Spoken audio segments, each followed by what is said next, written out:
Hello friends, myself Varun Chaudhary और real estate adviser.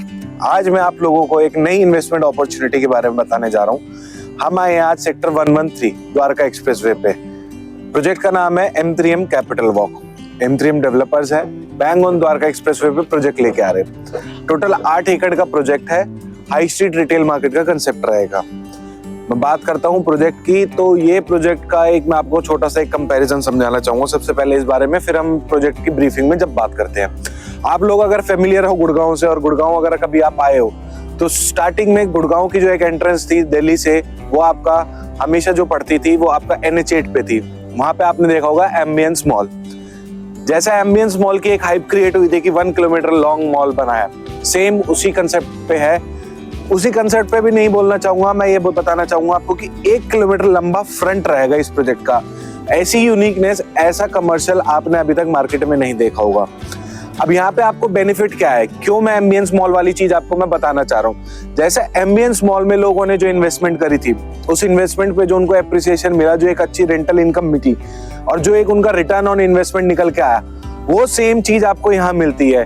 Benefit क्या benefit है आपको यहाँ पे इन्वेस्टमेंट करने के लिए। आज जो चीज है अंडर कंस्ट्रक्शन चीज में आप एंटर कर रहे हो, 3 साल में या 4 साल में जैसे भी प्रोजेक्ट रनिंग स्टेज पे आता है, उसके बाद जो आपको एप्रिसिएशन मिलता है वो उसके बाद मिलता है। दोस्तों, किसी भी कमर्शियल में आप कभी भी एंटर करोगे तो आपको 1-2 साल में एप्रिसिएशन मिलेगा, लेकिन उस कंपैरिजन का नहीं मिलेगा जिस कंपैरिजन में मैं आपसे एम्बियंस मॉल की बात कर रहा हूँ। एम्बियंस मॉल में जिन लोगों ने इन्वेस्टमेंट करी थी, आज उनका पैसा 10 गुना भी हो चुका है, 15 गुना भी हो चुका है। वो डिपेंड करता है कि आप किस स्टेज पे मूव इन कर रहे हैं, कितनी इन्वेस्टमेंट कर रहे हैं और कितने लॉन्ग टाइम के लिए आप अपनी इन्वेस्टमेंट को होल्ड करते हैं। हम चलो अब बात करते हैं कि प्रोजेक्ट के बारे में। तो प्रोजेक्ट का नाम जैसे मैंने आपको बताया capital walk, 0 kilometre Delhi border पे है।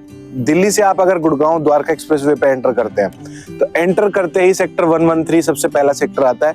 उसी सेक्टर में बिल्कुल bang on Dwarka expressway, front expressway के ऊपर 1 किलोमीटर लंबा फ्रंटेज मिल रहा है आपको इस प्रोजेक्ट का।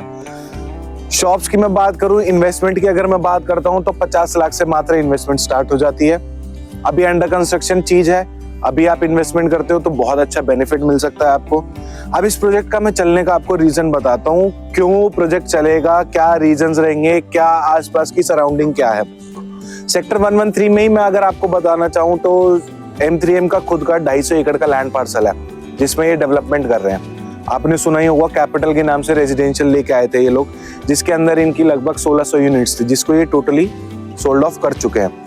अब सेक्टर 113 में इसी के एडजस्टमेंट में स्मार्ट वर्ल्ड अपनी नया रेजिडेंशियल लेके आ रहा है, अल्ट्रा लग्जरी रेजिडेंशियल। तो जो रेजिडेंशियल में जो ये क्लाइंटेल केटर कर रहे हैं, जिस तरीके के लोग रहेंगे, वो भी बहुत मैटर करता है। आपके घर से निकलते ही आपके बगल में एक अच्छा सा कमर्शियल हो तो आप कहीं मार्केट में दूसरी जगह क्यों जाएंगे, आप वहां जाएंगे जहां आपके लिए कन्वीनियंट रहेगा। तो कन्वीनियंस आपको क्या मिलता है यहाँ पे, घर से निकलते एक ऑर्गेनाइज्ड कमर्शियल जहाँ पे आपको अच्छे ब्रांड्स मिल रहे हैं, अच्छी क्लोथिंग, फूड, एम्बियंस, सब चीज जब आपको आपके घर के आसपास मिलेगी तो आप अपने घर से दूर जाना क्यों प्रेफर करेंगे। बिल्कुल सही, ट्रैवलिंग टाइम कट जाता है, टाइम स्पेंड आप ज्यादा कर सकते हैं एक जगह पे। तो दोस्तों, ये वही चीज है, बहुत अच्छी इन्वेस्टमेंट अपॉर्चुनिटी है। स्मार्ट वर्ल्ड भी यहाँ पे लगभग 1400 यूनिट लेके आ रहा है। इसी के अपोजिट अगर मैं बात करता हूँ तो पूरी ग्रुप की यहाँ पे हाउसिंग सोसाइटी है, जहाँ पे लोग ऑलरेडी रहते हैं, बसी बसाई चीज है, चलती चलाई चीज है। आसपास की सराउंडिंग में अगर और कमर्शियल या रेजिडेंशियल की बात करूंगा तो कोई भी ऐसा ऑर्गेनाइज कमर्शियल तो है नहीं यहाँ पे सेक्टर 113 में। पीछे ही टाटा ने अपना एक प्रोजेक्ट डिलीवर करा है लाविडा के नाम से, जहाँ पे लोग आना चालू हो चुके हैं, रहना बसावट चालू हो चुकी है। अब इसमें मैं बात करूं आपको कि यहाँ पे और फुटफॉल कहाँ से जनरेट होता है। 1600 यूनिट तो कैपिटल की हो गई, 1400 यूनिट आपकी स्मार्ट वर्ल्ड की आ जाती है, लगभग 1000 से 1200 यूनिट आपकी पूरी के अंदर है, 700 से 1000 के यूनिट आसपास आपके टाटा लाविडा। तो दोस्तों, अगर इस कैलकुलेशन के हिसाब से और इस कंपैरिजन को देखते हो तो फुटफॉल जो है इस प्रोजेक्ट के लिए वो मोर देन इनफ है। अब दूसरी चीज मैं अगर बात करता हूँ तो सराउंडिंग में अगर आप यहाँ से दिल्ली में एंटर करते हैं तो इस प्रोजेक्ट को या रेजिडेंशियल को एक इन्फ्लुएंस जो मिलता है और ये एक अच्छा एरिया ये कैसे डेवलप होगा, वो इसलिए डेवलप होगा कि इसकी सराउंडिंग में ही डिप्लोमेटिक एनक्लेव जहाँ पे एम्बेसीज आने वाली हैं वो एरिया बन रहा है। इंडिया इंटरनेशनल कन्वेंशन सेंटर, जैसा आपने प्रगति मैदान देखा होगा दिल्ली में, प्रगति मैदान का नेक्स्ट लेवल डेवलपमेंट है ये। प्रगति मैदान से बड़ी डेवलपमेंट होने वाली है। यहाँ पे आपका होटल्स, ऑडिटोरियम्स और आपका जी समिट जो 2020 में होना था, जो कोविड की वजह से नहीं हो पाया, वो 2023 में यहाँ पे ग्लोबल समिट होने वाली है। इसका इनॉग्रेशन 2023 में इंडियन इंटरनेशनल कन्वेंशन सेंटर का हो जाएगा। उसके बाद जब यहाँ पे कन्वेंशंस होंगे, सारी चीज होती है, तो इसका एक बहुत इन्फ्लुएंस होता है आपकी लोकल नेबरिंग एरियाज में। उसका रीजन क्या है कि एक अच्छी आपको कैचमेंट मिलती है, एक सिक्योरिटी वाला एरिया मिलता है। कहीं ना कहीं जब एक कमर्शियल में जो आपको एप्रिसिएशन मिलेगा, वो क्यों मिलेगा? जब आपका कमर्शियल में आपको फुटफॉल मिलता है, जब आपके कमर्शियल में आपके ब्रांड्स आ जाते हैं। तो दोस्तों मैं आपको ये भी बताना चाहूंगा, इस कमर्शियल में M3M खुद 30% की जो यूनिट्स हैं, 30% जो यहाँ पे शॉप्स रहेंगी, वो खुद लीज कराएगा, खुद उनको मैनेज करेगा, खुद होल्ड करेगा। तो किसी भी कमर्शियल के चलने के देखो सबसे पहला रीजन क्या होता है? उसकी लोकेशन।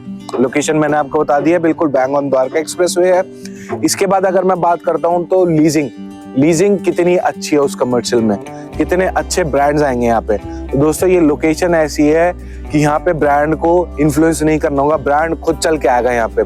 जैसे आपने एम्बियंस मॉल देखा है, बिल्कुल एक दिल्ली बॉर्डर पे है, तो एक बहुत बड़ा इम्पैक्ट है, क्योंकि ब्रांड्स को पता है वो यहाँ पे सिर्फ सेक्टर 113 या सेक्टर 1 को केटर नहीं करेंगे, वो यहाँ से नेबरिंग सेक्टर्स जो द्वारका के, जैसे सेक्टर 26 हो गया, सेक्टर 21 हो गया, सेक्टर 23 हो गया, यहाँ का भी जो रेजिडेंशियल है, जो यहाँ की बसावट है, वो भी यहाँ पे इसको केटर करेंगे, क्योंकि लोगों को एक अच्छी चीज चाहिए, एक अच्छे एम्बियंस चाहिए, जहाँ पे लोग जाए, जहाँ पे एक शॉपिंग करें या एक टाइम स्पेंड करने के लिए जगह चाहिए होती है। वो सारी चीज आपको यहाँ पे मिलने वाली है दोस्तों। अगर आप इन्वेस्टमेंट देख रहे हैं, कुछ इन्वेस्टमेंट चाहते हैं आप करना, तो आपको मैं बताना चाहूंगा कि बहुत ही अच्छी अपॉर्चुनिटी लेके आया है M3M। ना आज से पहले द्वारका एक्सप्रेसवे पे ऐसा कोई कमर्शियल आया है, ना आने वाले टाइम में आपको ऐसा कोई कमर्शियल मिलेगा। दूसरी बात, एप्रिसिएशन की अगर मैं करता हूं, तो ऐसी एप्रिसिएशन जो आप इस प्रोजेक्ट में ले सकते हैं, वो आपको नहीं मिलेगी कहीं और at this point of time on Dwarka expressway. तो दोस्तों थोड़ा सा टाइम निकालिए, हमें कांटेक्ट कीजिए, एक बार मीटिंग करते हैं, चीजें डिस्कस करते हैं, क्या फर्दर प्लानिंग कर सकते हैं, क्या आपके लिए बेस्ट इन्वेस्टमेंट ऑप्शन रहेगा यहाँ पे, कितने बजट में आप क्या चीजें देखना चाह रहे हैं, उस हिसाब से हम आपको एक बेहतर गाइड करेंगे, एक बेहतर इन्वेस्टमेंट आपकी करवाना चाहेंगे। तो दोस्तों अगर आप इंटरेस्टेड हैं, आपको वीडियो अच्छी लगी, तो जरूर कांटेक्ट करिए हमसे, मुलाकात करते हैं और डिस्कस करते हैं। Thank you so much.